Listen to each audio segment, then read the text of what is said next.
Okay, now this time we're against the Warbow.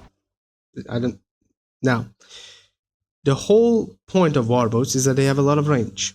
They can attack you, but you can't attack them. But with Lightcaller, you can do the exact same thing. Look.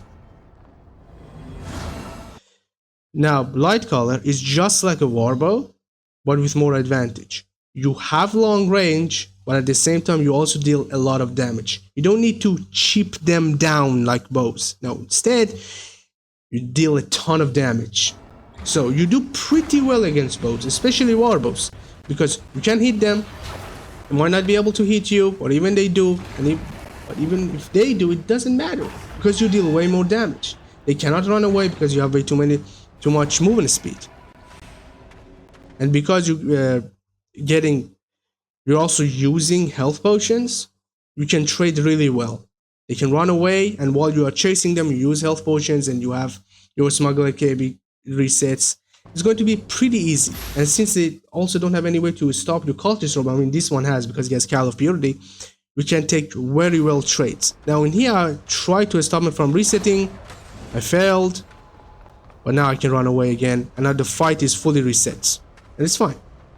Again, keep casting your Q. So that I almost lost my charges. And when you do lose your charges, you forget to cast your Q, or you miss a spell. And there's a trick.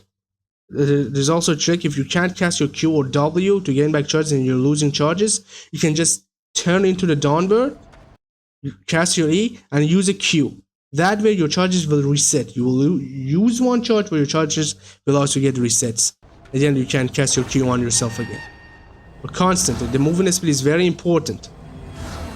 We hit him again. He can't hit us even though he's a bow, and we deal a lot of damage. 200 damage per Q. Alright, we Vigavaggle, he missed his E.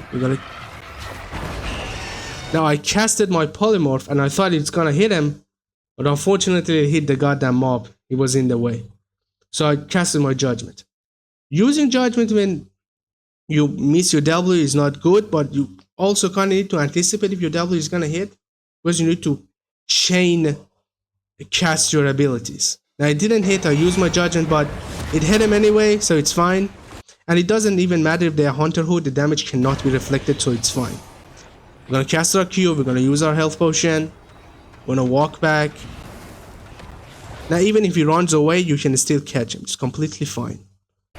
Even though we don't have our W, I'm gonna use my polymorph and just look at the damage. He has 1400 health, and I'm gonna cast my polymorph on him, and I'm gonna right click and then Q. Right click and then Q. And all of a sudden, you kill them with only 3 spells. That's the amount of damage you deal. You take good trades, you disengage and re-engage whenever you want to because you can. You have Royal Boots, you have your movement speed E, and you always have charges because you're taking adapting matter. You cast your polymorph, even if you don't have judgment, you can still deal a lot of damage with your Q.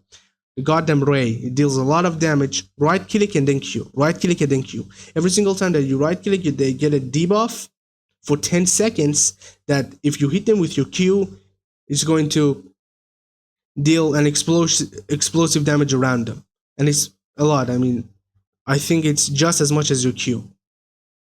And every single time that you cast Q, you're gonna use a charge. A shape-shifting charge, and that's because it reduces its cooldown so you can keep casting it. Really powerful, really strong.